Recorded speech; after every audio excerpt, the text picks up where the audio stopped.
Fill her up. You're listening to the Gas Digital Network.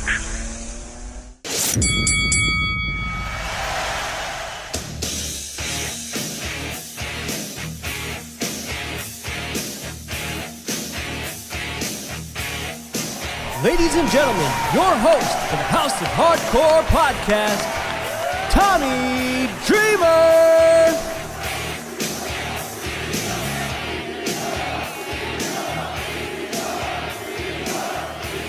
Hello, everyone, and welcome to another episode of the House of Hardcore Podcast. I'm your host, Tommy Dreamer, and all I have to say is woo, woo, woo. The man that changed the wrestling business. Yes, I can't believe these words are coming out of my mouth. The man changed the wrestling business by using social media, by using YouTube. This guy got over, and he got over big, and he's always ready.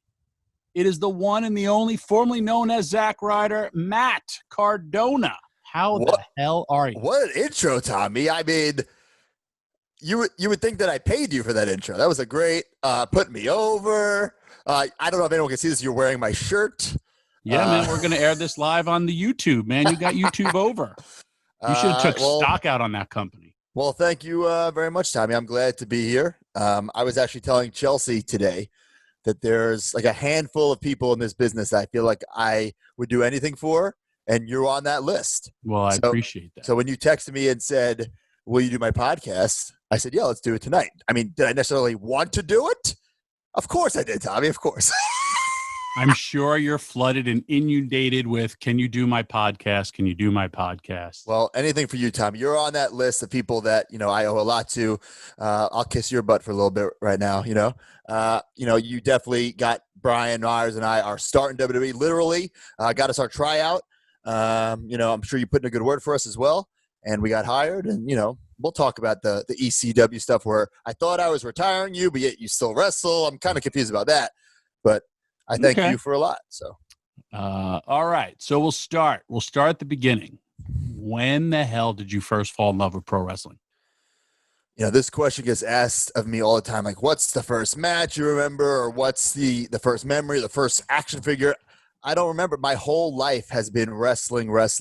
So there's pictures of me as a little baby wearing like an oversized Hulk Hogan tank top with those LJN rubber figures. I don't remember the exact first match, but I had to have been like 1 or 2 years old.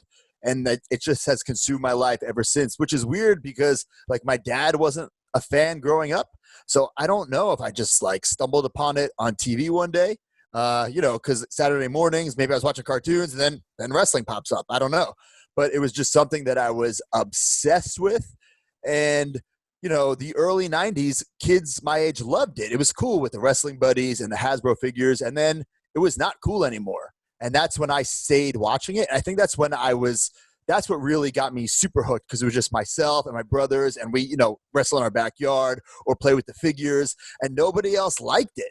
And then, of course, the Attitude Era, and then everyone comes around for a couple of years, and then no one liked it again. But like just those times when people weren't watching it, when it wasn't, the Attitude Era or a hot period in wrestling, that's when I was the most obsessed, because there was no one else into it around me. So I'd be, playing with my figures and creating these figure federations. I'd really just be obsessed with it, just finding any way I could, involve wrestling with my life. Who was your guy? Who was your go-to guy? As a kid, like Hogan, Warrior, Macho Man, of course. But then as I got older, Shawn Michaels was the first bad guy. I didn't know what a heel was. I didn't know what, babyface was. I knew there's something about this guy. Like, I love to hate him. I didn't understand why at the time, And then, of course, when I realized, okay, I really want to get into this business, it was guys like Edge, Christian, and Jericho, who at the time were the quote-unquote smaller guys. I'm like, well, if these guys can do it, I can do it. Now you stand next to Edge. He's a giant. You're not a smaller guy either. You're tall. You've always had a muscular frame. And as you get older, your body fills out more with muscle memory and everything. Oh, for sure. You're like what, 6'3"? We'll say 6'3". With boots, maybe. I'm like 6'1", 6'2". But when I started, I hate using the back in my day, but when I got called up to WWE, the locker room is JBL, Taker, Benoit, these real men, and I was a scared little kid at the time. I was just turned 22 on the main roster.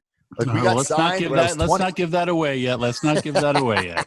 So you become, you decide you want to be a pro wrestler, and you live in Long Island, so you go to a wrestling school.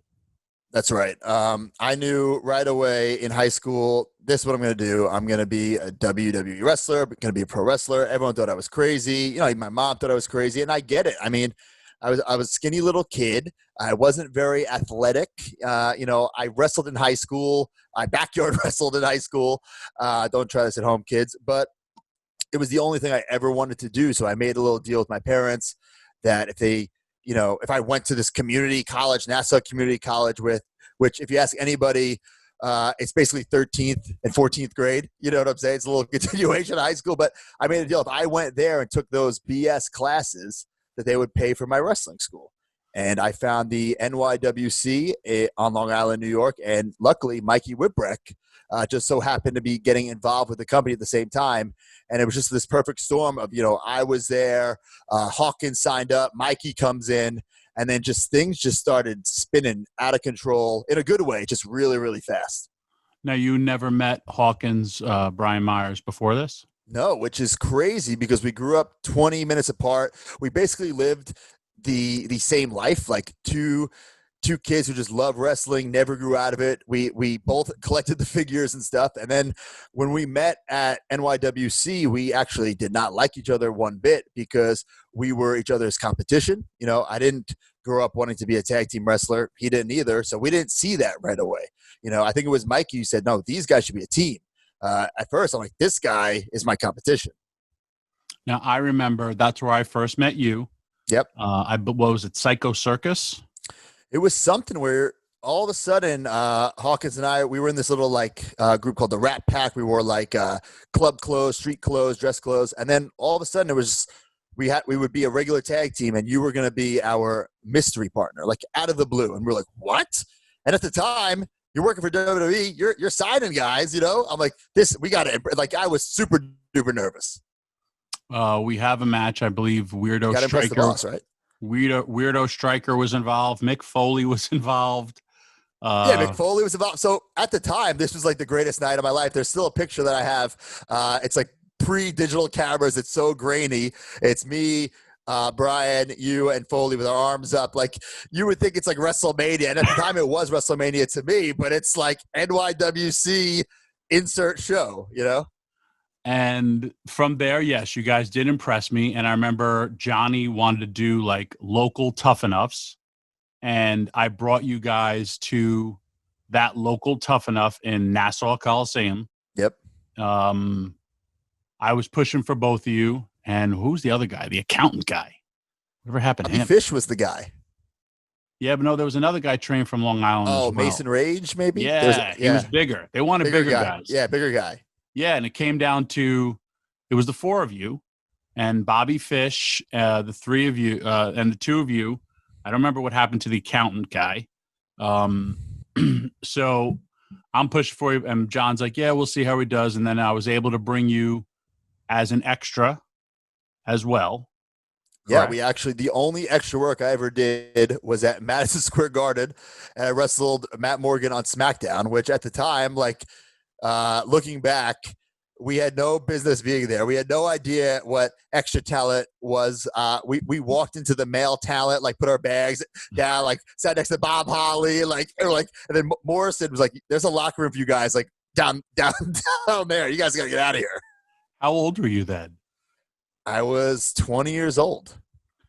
I might have been 19 then, actually. Dude, I think you were 19 because, I remember. So I'm able to open up Deep South Wrestling, and I'm able to hire the both of you. And I remember but I normally just dealt with Hawkins, right? And I remember finally you calling me and be like, hey, I know you talked to Brian, but I just wanted to kind of establish that it was a weird conversation that you had. And then I was just you were basically trying to say you're establishing that you're your own person as well. And I was like, okay, cool. Well, I'm hiring you too. And then I remember you saying, well, or you both had to leave college And I remember trying to talk to you about, no, stay, finish the semester. Right. So now that I'm thinking about it, so I was 19 for the extra work. It was a couple months later where it was like February was the tryout. So we still were in the middle of the semester. So we got signed in February. I was only 20 at the time. Hawkins was only 20, but then you let us finish the semester, which was like, okay, yeah, I'll stay here, Tommy, and finish the semester. Yeah, I finished. I wonder what those grades looked like. I remember talking to you to both, and I was like, guys, you have to finish college, like at least this semester. Yeah. And like, so yeah, I held your contracts for you until you finish school. Right. Man, I totally forgot all about that until I'm looking at you having this conversation. I remember like we did, in my opinion, horrible at the tryout. I think, it was weird because half the people were trained and half weren't. So we at least were in gear and in matching gear. I think that helped. I think we looked presentable. But afterwards, I was so bummed out. I was like, you know what? This one sucked, but yeah, I'm only 20.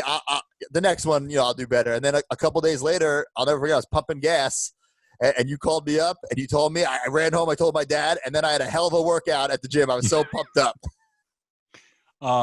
Another weirdness, I had met your father years before this with Taz. Sorry. Working out. Right. We used to train at the same gym. And like, I tell this to guys all the time, man, there was a point in my life because I was obsessed with being bigger and more muscular, because in my generation, you had to be jacked up. I did not miss a day in the gym for 5 years.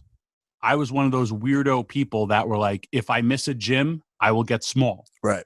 And Taz was the same way. Cause I mean, Taz too was a shorter guy, but he was just like, always like, that was the mode. Like he always worked out. And you have an autograph or a picture from Taz with your father? Yeah, so Taz like went to my dad. My dad owned a bunch of gyms in the early 90s. He's actually a judge. So Taz like went to one of my dad's gyms, and I still have the Tasmaniac 8x10.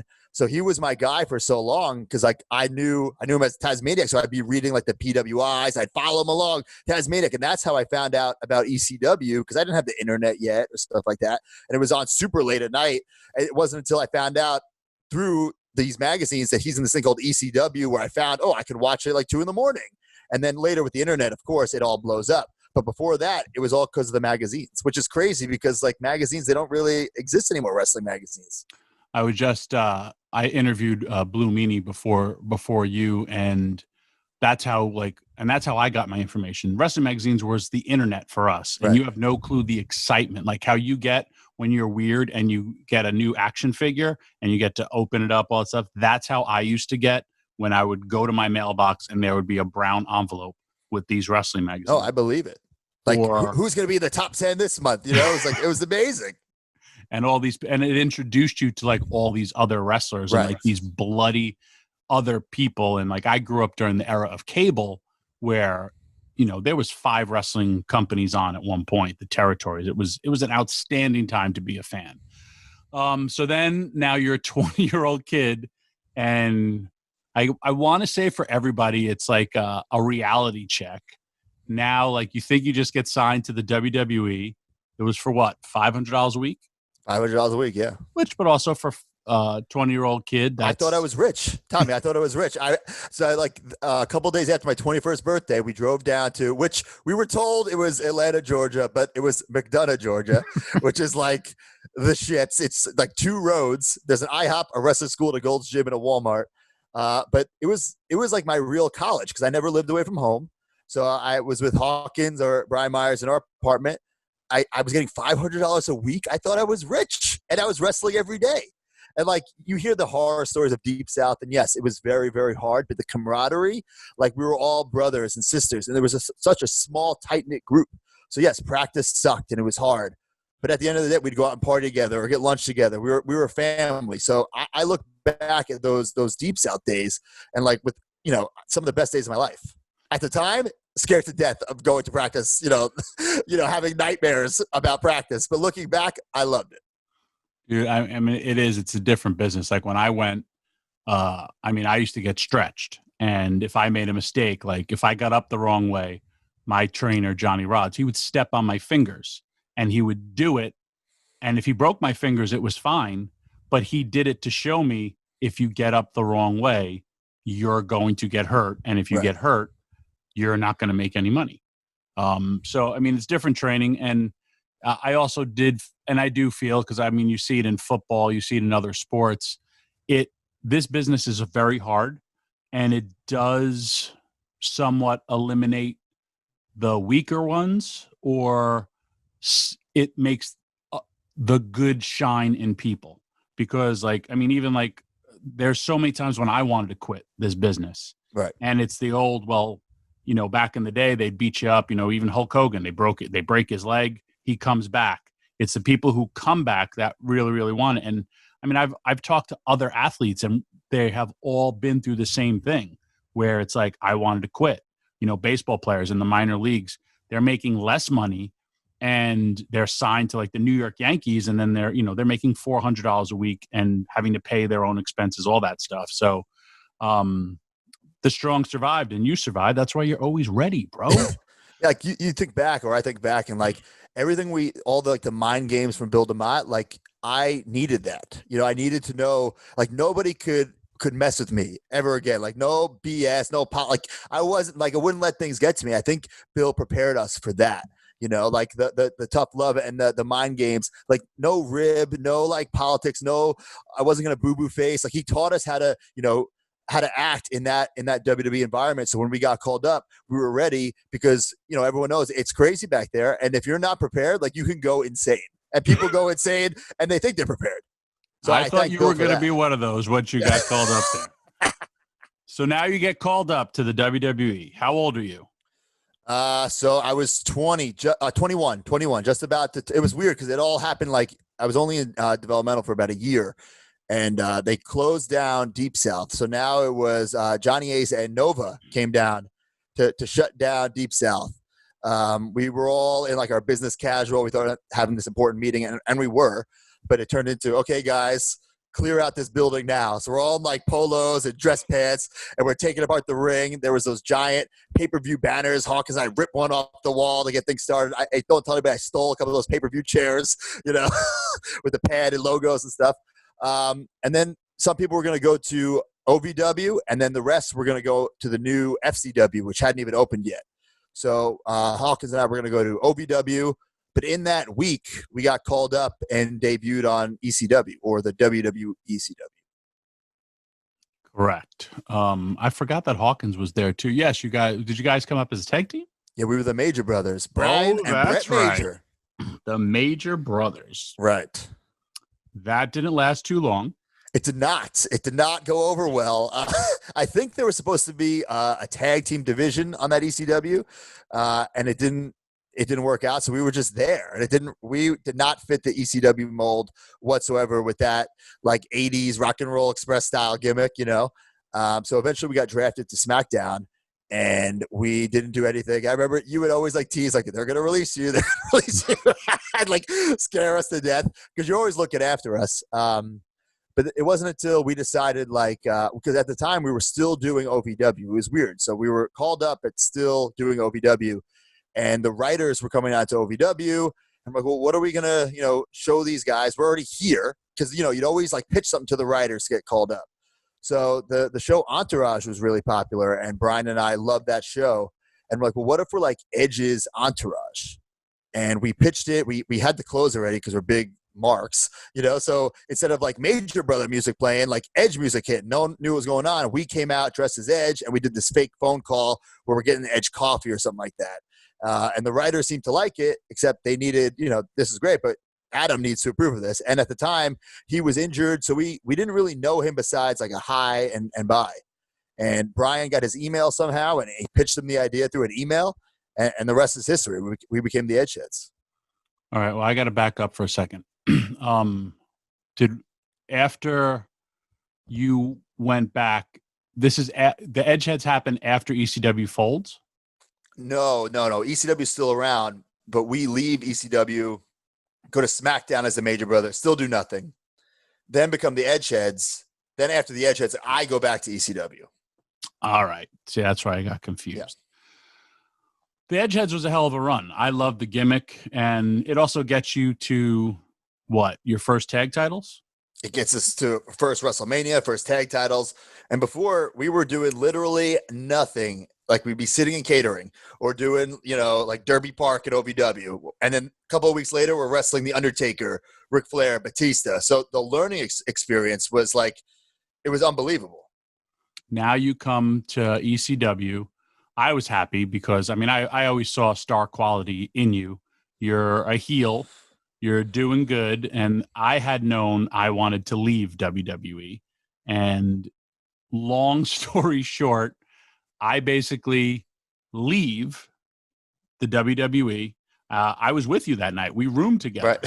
And I also remember, like, all I want to do is go get, what was it? That friggin' place.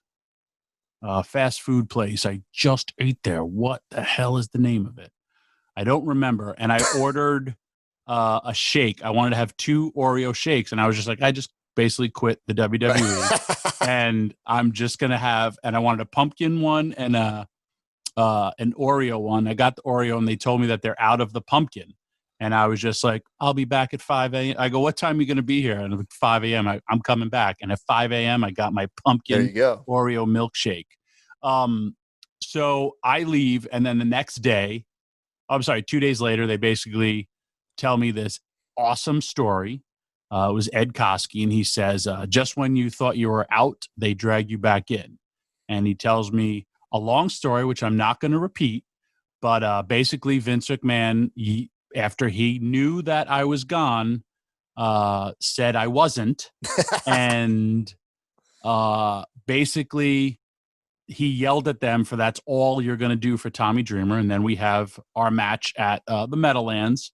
And I loved it. It was a nice farewell. It was something cool for you. And yes, I never said, and we're going to clear the record right here, I never said retire.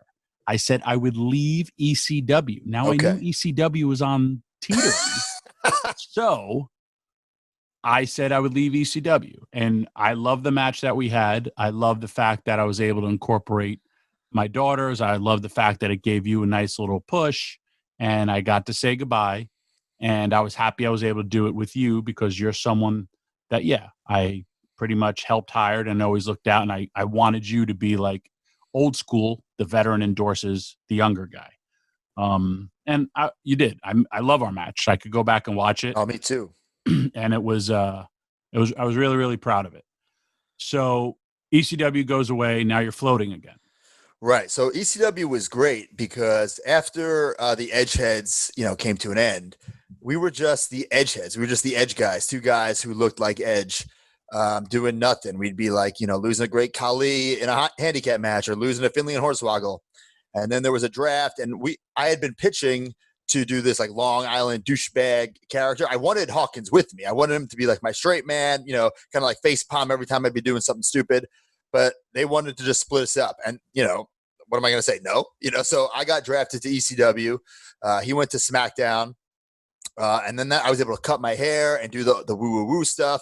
And it was basically just being everything I hated about the people like on Long Island. Because I was a kid, I'd go to the nightclubs, the bars, and these idiots with the sunglasses and the headbands and the pop collars. I just wanted to be that.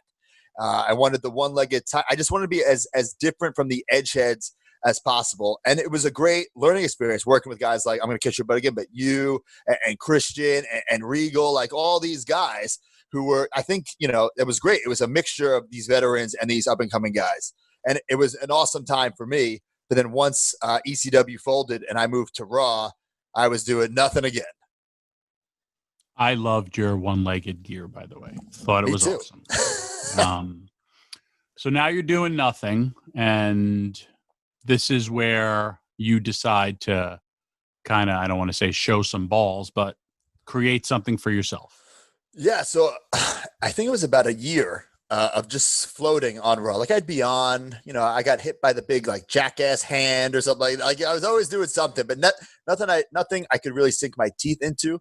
And I knew I had to do something, right? I just didn't know what.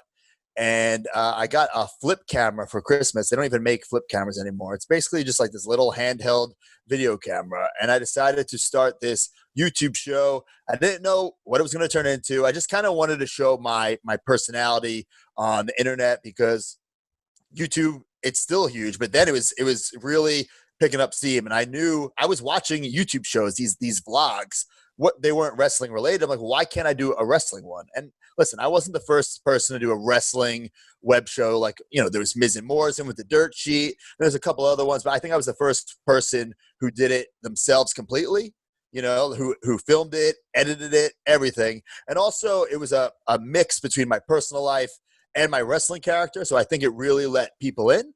I'd be acting like an idiot, or I'd have my dad on as a character. And I think people really related to me, and they really just wanted to see me succeed. And that's why they would chant my name or buy my merch. And it really was this snowball. And it took off more than I could ever imagine. No, man. Listen, Colt Cabana, I always say, he was the innovator of the podcast. He's the one who started. You were a contracted person doing creative things that outside of the WWE bubble. Right. And back then that stuff wasn't even allowed. You were not allowed to do it. No, I was getting in trouble all the time. And WWE would take down my videos. I'm like, but I get, flagged for copyright infringement. Like, I work for WWE. Right. I mean, but I loved when you were climbing the ladder, right? And try to grab the brass ring. Right. Or when you hit the glass ceiling. You were basically saying what the internet was saying, but not just about you, about a lot of talent that were held back, or talent that they wanted to do more. And that was the common opinion back then. And it was almost like you had this groundswell movement of people getting behind you, right? Which then helped you get a push. Absolutely. And, I didn't want to come across bitter. So when I would say I'm trying to get over, I'd be climbing a fence, or I'd have someone push me, and I'd get in their face and say, nobody pushes Zack Ryder. I wanted to, be funny and tongue in cheek. I never wanted to come across bitter, because I'm not, a bitter person. I just wanted to be fun and entertaining. And then I'll admit, when I started seeing it pick up, I'd push the envelope even more, because I felt well, what are they going to do? Fire me? They're either going to fire me and I'll go somewhere else with this buzz, or they're going to use me and I'll use this buzz as momentum. And that was the plan all along, to either get fired or get noticed. And I mean, I didn't want to get fired, but one or the other had to happen. I hated just sitting there, eating catering, the shitty catering, collecting a check. That wasn't fun. How dare you say catering is shitty? It's where not we good. met. I'm sorry. Their catering is the best. It's like a beautiful wedding every single Monday and Tuesday. Come on now. Have you been there lately? No, I haven't. Well, we're during a pandemic.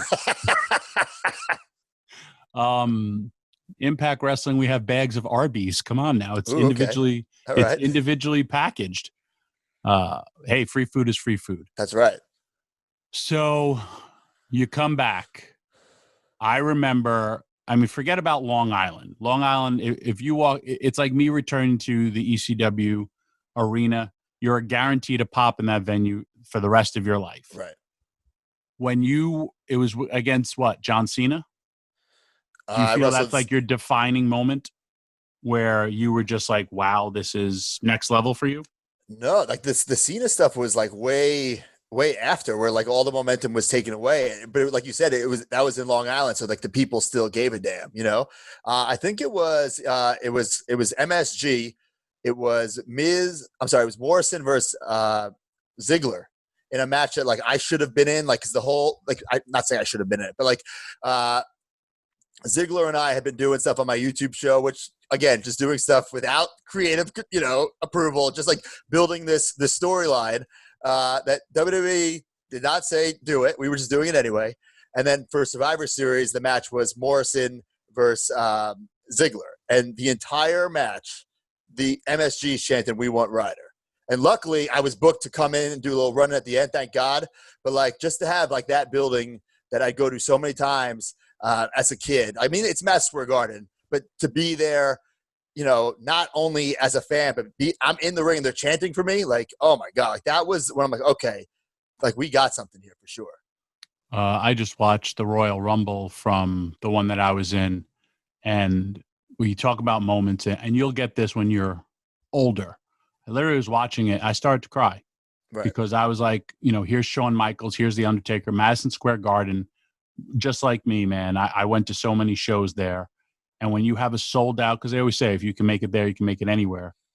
A sold out Madison Square Garden chanting for you, you have no clue later, and it will be later, like what that will mean to you, and or if you could show your kids one day. Right. It's awesome. To me, I always say it's the greatest 2 minutes of my life till stupid Batista had eliminated me. But I mean, I'm gone from WWE and I'm watching all this too. And I was just like, and I'm saying it, but the world is saying, because I mean, I would text you all the time and it's, how are they not pushing you? How are they not? Right. And it gets so frustrating as a talent. We all want bigger pushes, but like this was like a unanimous decision by every wrestling fan. This guy has something. Please do something with him. And then thankfully, and this is why, like I say, like it helped change, they did something with you. Right. And you've had some great moments in WWE. 100%. I mean, I started that year with the YouTube show, not being on Raw, having to start this YouTube show in my living room. I ended the year with the fans at MSG chant my name, and then I beat Ziggler for the U.S. title the next month. So that was a crazy year, which, a lot of hard work by me, of course, but it was the people, the power of them supporting me and making WWE have to do something, because they literally would not shut up. They would just chant my name, shows I wasn't even at. It was just too much. They had to do something.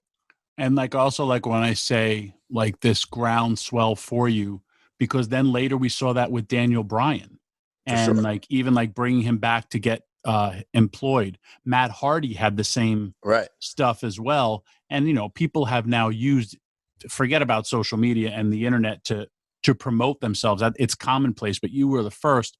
But it was almost like in the feeling of the fans won. The fans got something, and you're that guy. And I mean, honestly, dude, you'll, after this COVID, that's something that fans will remember forever with you. And I think so too.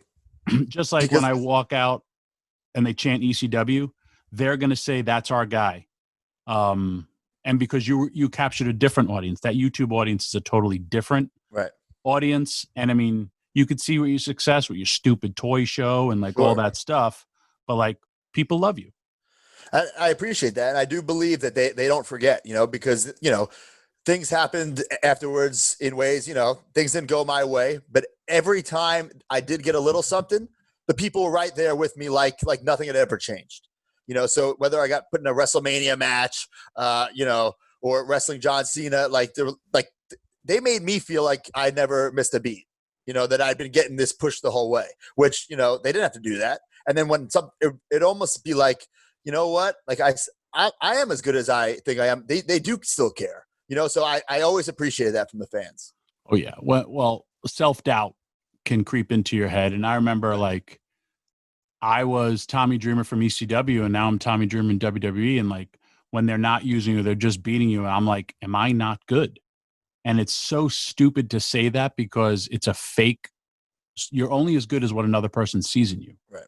And like I had a one-on-one with The Undertaker, and he was just like, he smartened me up to a lot of things and made me feel like, yeah, it's not me, it's them. And it's not in a bad way. It's just like, hey, they don't see it in you, but the people do. So after you beat Ziggler, then they de-push you again. I loved you. Then you did the stuff with Kane and the wheelchair stuff, the push off the stage in the wheelchair, the choke slam off the stage, all that stuff. It was, oh my God. Like looking back, at the time I was so naive. I just like, oh, this is great. I'm in this story with John Cena and Kane, and we're going to pay this off at Backlash or whatever. And then that doesn't come. That doesn't happen. And I blame myself for not, at that time, I had some ground to stand on. I was, one of the top selling merch people. Definitely the fans would always respond to me. I should have, just knocked on Vince's door and said like, hey, what's going on here? But I didn't. And that's something I have to live with, because, I can't say I was buried or, I could have asked the question and I didn't do it. So that's on me. I don't blame anybody else.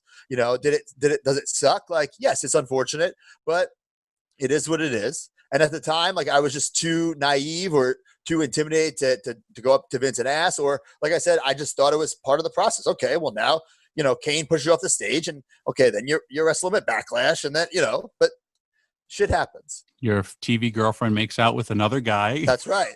In front of you. And then she kicks me in the balls. So WrestleMania wasn't a Money in the Bank, the Intercontinental title. Yeah, it's the ladder match. So this is like, I want to say like 4 or 5 years later, where I'm doing like no. Well, I don't mean to cut you off. It's you get this push, then it's back to no push.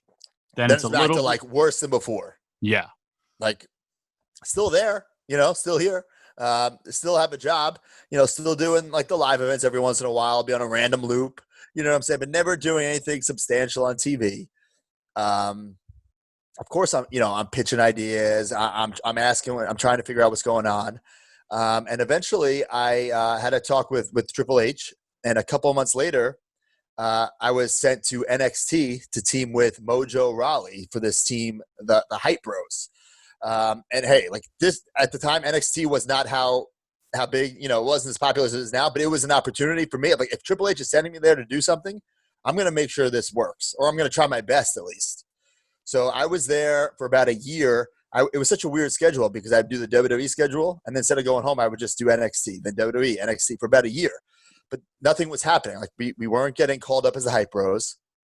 And then all of a sudden, I was just put in this WrestleMania match for the Intercontinental title. I was like, what is going on here? And then I win, which is like, now what's going on? That explosion was awesome. I remember I was proud of you. And then the better moment was your dad. It's a great moment in your career, but like you also got to share it with someone who's helped you a long, long time. 100%. Like, and I've said this before, not just the greatest moment of my career, but it was the greatest moment of my life. Like this wasn't this written story. Okay, well, Zack Ryder's going to win the ladder match, and then his dad's going to slide it. He legitimately hopped the guardrail and slid in the ring. This was not part of the show, and luckily he's been around for so long that everybody knows him, and they didn't kick his ass or tackle him. So he's also super jacked, wearing the skin tight, like Superman tank top. And it's in Dallas, so he's got the WrestleMania cowboy hat on. And then, like, I'm literally looking down at him, like, what are you doing? I come down, and he tries to put the hat on my head. Like that. This fucking hat off my head. Then, of course, I got to go up the ladder and do one last woo-woo-woo to get my moment back. It's a proud moment and your father Shanghai it. Yeah. But it was just because he was so proud. Let me tell you something, man. I consider a lot of people my wrestling kids, and you're one of my wrestling kids. And there's 3 parents that pulled me aside and thanked me. And as a father, I got it. It was your parents. Your mom said, thank you so much. And your father said, thank you for taking care of my son. It was Hawkins, and it was Zelina Vega. Her stepfather and her mother just pulled me aside and said, thank you for helping my child. And that was like, and I think of all the people I helped hire, and even like from ECW. And again, as a parent, it means something. And it was just a proud ass moment for your dad. But the fact that like, Hawkins, Dolph, Miz, Morrison, like we all know your dad, and it's just like popping that he's doing that. Well, I think the story goes Ziggler like waved him over, and my dad's like, okay. And just hops the guardrail at WrestleMania. You picked a spot, bro. You picked a great one. It got him booked the next night. He's the reason I lost the Intercontinental title too. He was flying home, and they decided to write him into Raw. I'm like, Dad, you gotta come back. They need you to get involved. And then he ended up getting in trouble from work because he was out with an injury. He was a cop at the time, and then like he was doing physicality on Raw when he was supposed to be out with an injury. He almost blew his pension for stupid wrestling. I know, like some sort of like trial. It's legit.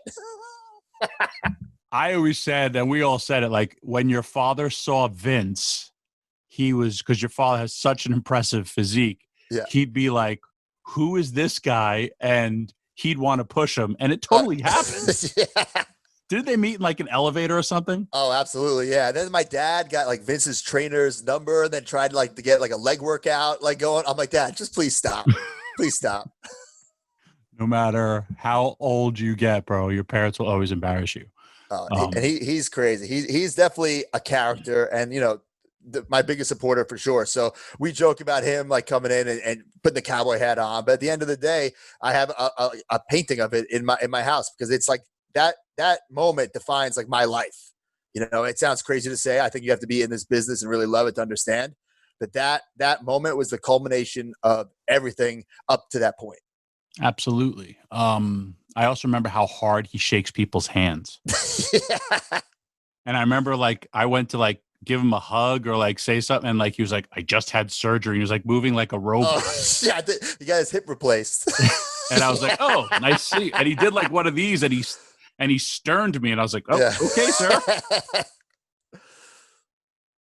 He's out of his mind, but I love him. Okay, so after that, what would you say your last? Oh no, you have the John Cena moment, which was just that. Also was another one. And dude, you got to understand the fact that you lose means everything, because people were like, they want to see you get pushed, and the people knew it wasn't because of your ability; it's because of somebody else deemed it that way. Right. Because your match with Cena was great. John, I don't think it's enough credit for being the wrestler that he is and having really, really quality matches. When he's on top, they hate him. When he wasn't on top, you appreciated him more. But I thought that was a great moment. And again, we were like, push him. Right. Yeah. John, during that time period, he was doing that U.S. title open challenge. So every week he was having this kick-ass match with somebody, whether it be someone from NXT. I think Kevin Owens debuted that way. But for me, it was on Long Island. And it was like I said, like anytime I come out on Long Island, if I walked out right now, they'd give me a response. So it was super cool and then of course wrestling John Cena, and he is so underrated. If you're in there with him, he's a student of the game. I remember he'd be the champion, the main guy, and at those live events, he would sit there and watch every single match, and he'd be learning. Or if you wanted advice, he'd be the guy to go to. So this guy, he loves the business to no end, and he knows what the hell he's doing. That's why he was so successful. He was, like you said, he was a leader. Right, absolutely. And in this industry, we need more leaders to help the next generation continue.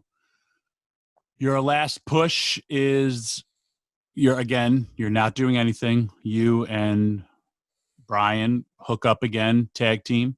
Right. And it's like the weirdest push again in wrestling that culminates at WrestleMania. Another crazy story. So like, I'm literally doing nothing. Like I'm on the live events and like whatever the main event, whatever that show. But like I haven't been on Raw for an entire year. I'm still there. I'm still like on the road, on the roster, just doing nothing. And Hawkins he's in the middle of this losing streak, which is great, like the reverse Goldberg. And I believe that we were doing that Wrestling Fever podcast that we're still doing, the major Wrestling Fever podcast. And I think people were like, oh yeah, they used to be partners. Like, why don't we do something with that? And then all of a sudden they put us back together, and then we just kept losing, which was okay, fine. That's part of Hawkins' thing. We just lose and lose and lose. But there was no real like story behind it. We'd be in this match and we lose. And then we'd be in this match and we lose. But that was really it.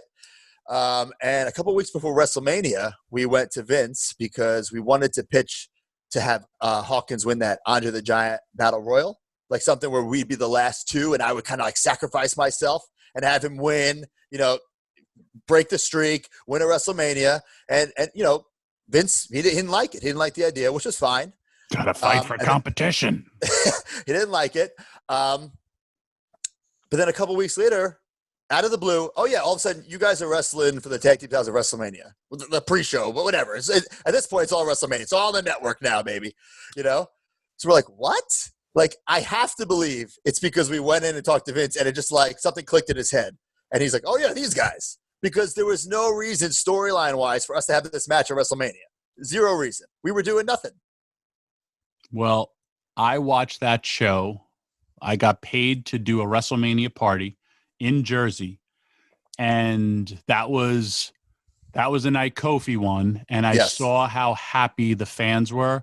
But earlier in the day, like 5 hours earlier, I got to see how happy the fans were when you guys won, and shocked.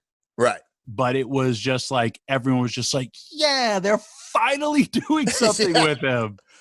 But, and again, like I say this, like how people still believe in you. Right. And how they will always believe in you. But I got to seriously, and you know me, I'm weird. I study wrestling and I study fans. It was actual satisfaction and enjoyment for people. Like when another person at a bar high fives another person because a wrestler has won a title, it's this weird connection that wrestling fans have, because I've been that way, you've been that way. Sure. And it was an awesome moment for you. And then you don't defend the titles for 3 months. Yeah, like on television. The next week, we in the Barclays Center, we win, and then the next week, like the Viking Raiders get called up and beat us, and then we like don't do anything for 3 weeks or 3 months or whatever, and then we just lose. Listen, it is what it is. We joked that we were going to lose them the next night, kind of like when I lost the Intercontinental title. But that's the story, you know. To me, like people always say, you were only the IC champ for one day. I wish I would have lost that night. You know, that's the story. You finally get something, they take it away. You finally get something to take. That's the story of my life and my career. So if I would have had that IC title for 2 months, who cares? I'm glad it was one night. And then, you know, like you said, that moment with Hawkins, for me, I already had my WrestleMania moment. So now, of course, it's my moment too. I'm there. But to me, I got this front row seat for his moment, you know, my best friend's moment. Like I'm on the ground. Of course, I know what's going to happen. I know there's going to be a roll up 1, 2, 3. And I'm just waiting. I'm listening. I'm hearing the people chant for Hawkins.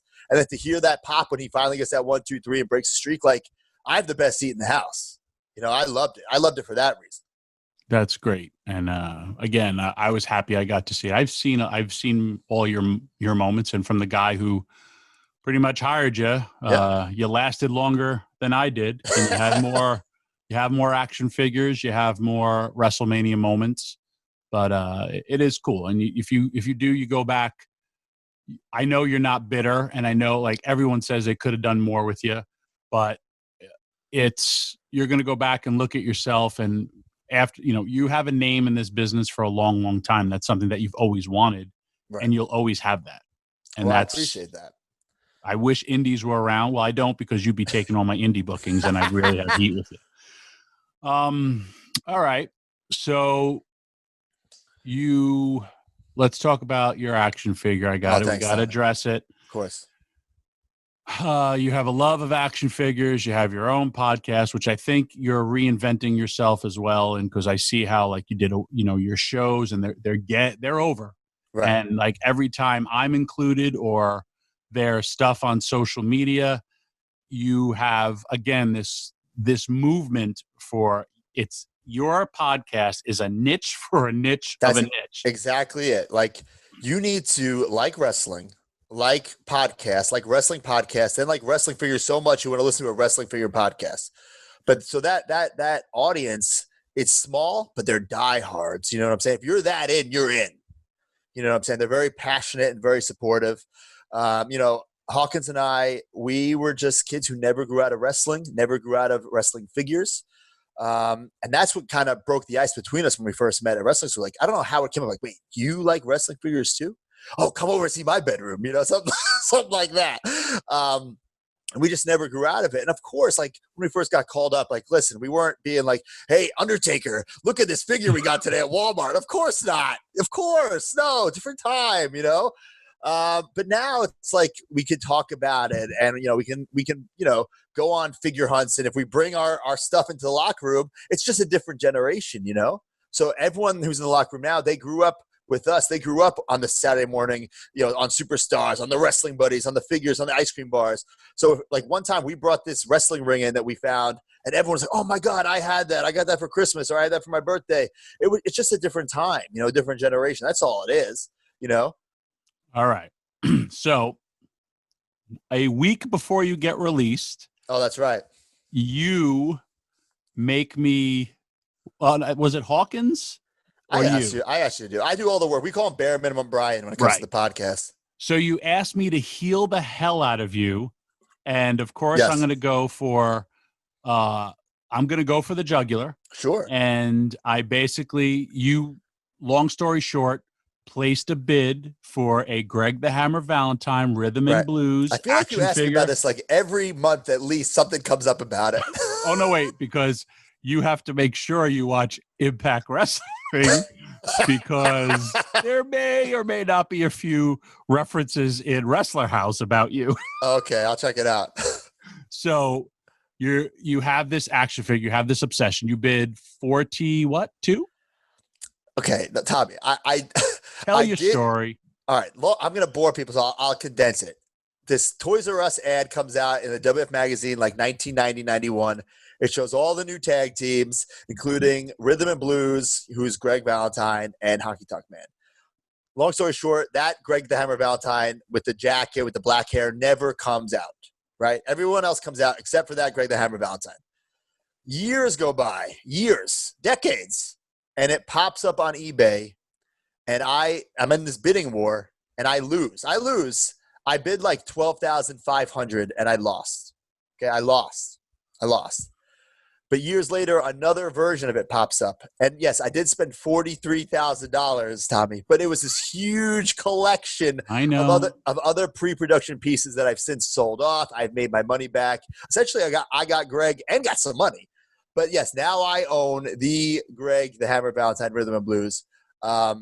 And yeah, I did spend a lot of money. I'm a toy businessman. Okay, Tommy. I didn't finish college. I know nothing about stocks. I'm putting you but over. I have but I have this Greg the Hammer Valentine, and I know that, you know, so on this Major Wrestling podcast, we were doing this live YouTube video, and I asked you to heal me out over it. And you made some joke that, you know, I'm going to get fired, blah, blah, blah. I said, I can't wait till WWE fires you so you realize about that, how much $43,000 is. I'm healed the hell out of you. Literally the next week, they were Black Wednesday. They fire everybody. Right. And then you release the video. And I was a Google trend. I pull up my Google and it's like, Tommy Dreamer makes insensitive comment towards Zack Ryder. Well, we already filmed everything. We were going to put it up. We had to put it up. We had the footage, and who cares, right? Like, whatever. No, I know. It's just so funny. And like, I was great. And I'll first like babyface, and then I'm like, yeah, I'm happy he got fired. I was like, Greg Valentine would stay at his house for a year for $43,000. Oh man, you should have that, by the way. You should just stand in the back of your in your case. I wonder if he still has that outfit. I'd buy the outfit if it was the exact outfit. He'll probably, some Mark will probably make it and say it's that Greg Valentine's outfit. But yeah, I have the Greg the Hammer Valentine, and we have this podcast. It's just because, we're talking about wrestling figures anyway every day. So like, why don't we start this thing? In the first episode, it's like 45 minutes long, and now it's turned into this 3-hour long thing. We have spin-off stuff, live shows, YouTube stuff, merch. We're making our own wrestling figures. So it's a cool, it's a business, but it's just fun, and I love, I love working hard and seeing the results. I love, that's the best part about it. Tell me this whole unboxing thing, because I always thought it's worth more money if it's in original packaging. So yeah, it is worth more money if it's in the package. But now, of course, which is a good thing, like comic books, adults collect comic books, they play video games. And now I think it's more accepted for adults to be getting these action figures. And a lot of these figures, they're just meant to be taken out of the package, and people do, it sounds ridiculous, it's called figure photography. And they pose the figures in and they make backgrounds and backdrops. And then, whether it be Star Wars or Ninja Turtles or wrestling, and they pose it, and they put it on Instagram, like legit, like figure photography. So people take them out of the package for that. And I don't buy things and hope that, I'll be able to resell it one day. So I don't really care. So I'll take them. It's called Let Them Breathe. We like to let them breathe. But yeah, so right now I've been trying to, track down actually a bunch of the ECW ones, because this is super nerdy, but I had one of each ECW guy, yourself included. But then for some reason they made like weird repaints where like you're in like a yellow shirt, or Taz in a purple singlet. And I always told myself, I don't need this junk. It's not real. It's not real outfits. But now, since I'm just so obsessed, I'm like, well, I already have all the ECW guys. I might as well get the ones I don't have. So now that's been a process of trying to track down. There's like a new jack that has like a noose, a new jack with no noose. It's like all these different weird variants that I'm trying to collect. And of course, Hawkins is a psycho. He has them all, and he has them all in the package autographed. Like he has them in the box autographed, and then out of the box. That's real psycho stuff. Are they worth more if they're autographed? I think it depends on like the collector. Like it depends on the buyer, right? Like if I want something, I don't really want it autographed. I'd rather it just be like, to me, like the autograph is ruining the box. You know what I'm saying? Right. But there's other people who think the complete opposite way. Before we wrap it up, I want to tell one story, and then I want you to tell your other. We used to room together. Because WWE was paying for my hotels and stuff, split money. It was also fun. Me, you, Christian, sometimes Swoggle, sometimes Hawkins. And I always would get the call from Christian, no matter where we were. Jay would never share a room unless it was like for like 3 hours because he's weirder than you. And then he'd give me the call and he'd be like, hey, can you come to my room and put Tanner on my back? Oh, that's right. And or he'd come to my room and I'd put Tanner on his back wearing gloves. It's just awkward. It is. You were that. Didn't you have to do that every once in a while too? Or didn't you graduated to that? Oh no, I think everyone in the business has either tanned me or nared my back. Like I think it's an honor if someone gets, I nared Zack Ryder's back once, give him his back hair. But yeah, there's so many people I've tanned. Oh man, weird stuff goes on in those those late night hotel rooms. Oh man, like Ziggler and I have those tanning parties. If someone walked in to me and Ziggler's hotel room, us in our underwear, spray tan each other, my oatmeal all over the floor because I'm trying to get a last meal in. Crazy stuff. Me and Christian also used to have a late night cardio party where we'd get in and I just like can't sleep. He's like, let's go do cardio. Or he would drink a glass of wine and then we'd go do cardio. Ooh, get vascular. No, not me.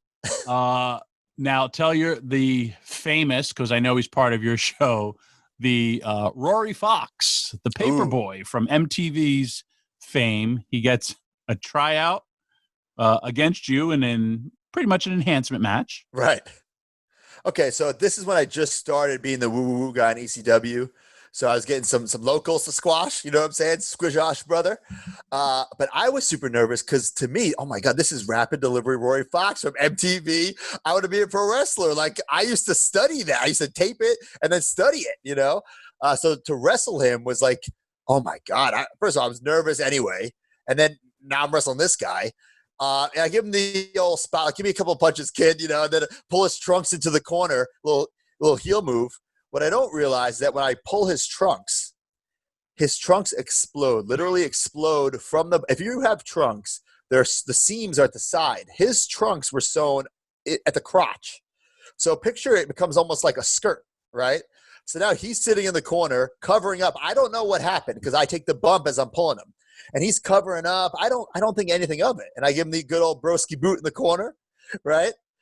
And this is where it gets wild.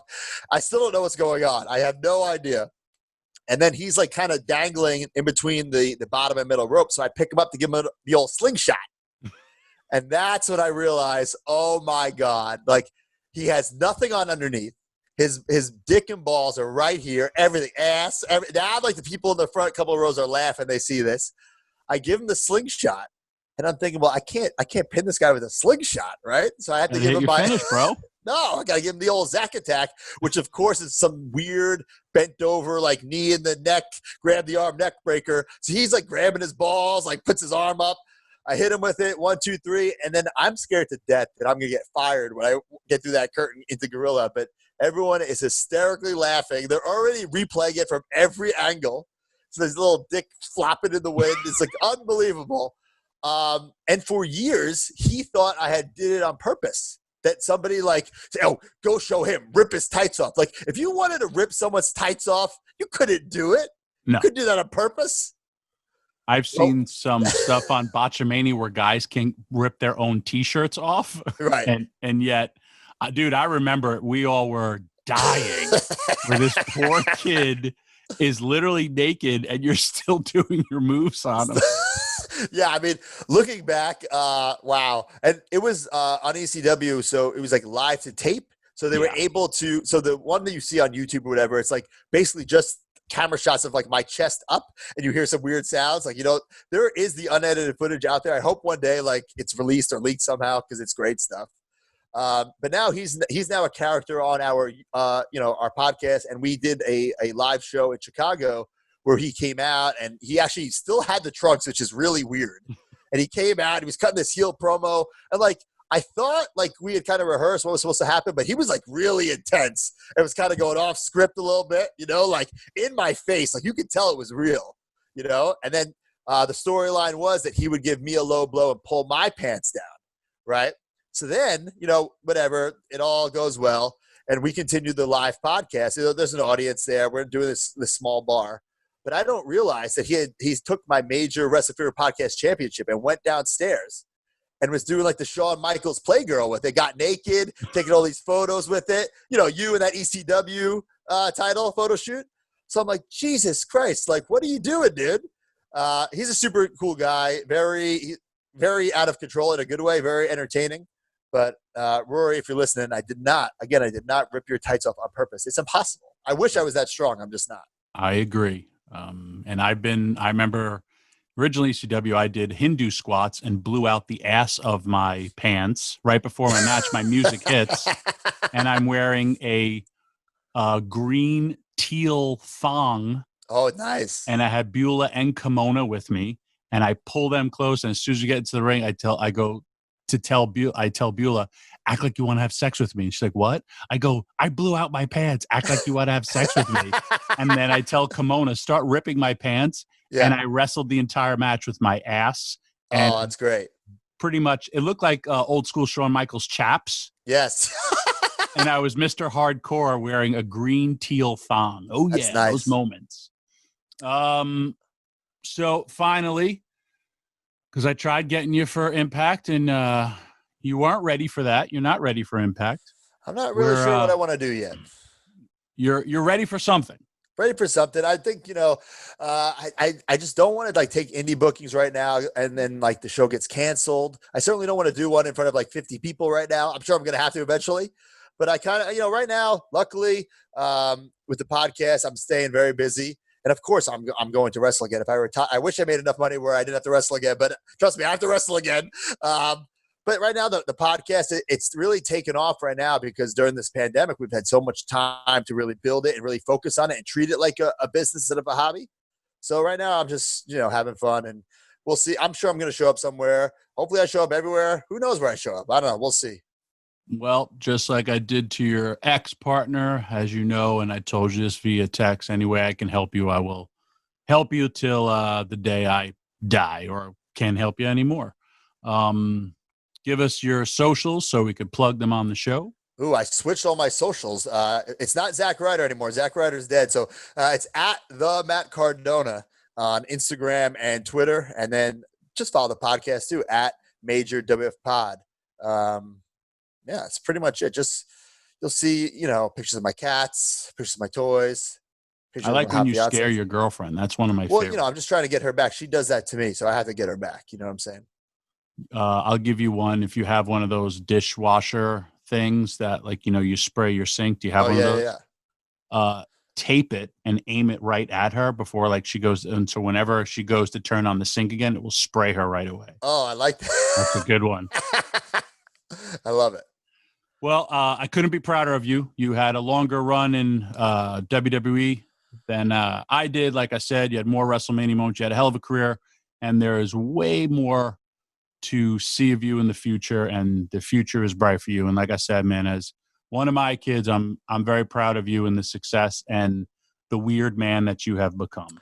Well, thank you, Tommy. That means a lot. And like I said earlier, there's definitely a handful of people that I feel like I owe something to, and you're on there. So thank you very much, Tommy. Well, I don't want to call in the favor for the podcast, but I'll hit you up with other things. Sounds good to me. And you could have my entire wrestling collection. Like I said, 40. I got that hardcore title, man. The one thing that you have that really interests me is that hardcore title with the New York State license plate. $42,001, and it's yours because it has to be worth one more dollar than Greg. Oh my God! Well, I love you and thank you for doing the show. And that's this week's House of Hardcore podcast. Thanks, Tommy. Love you.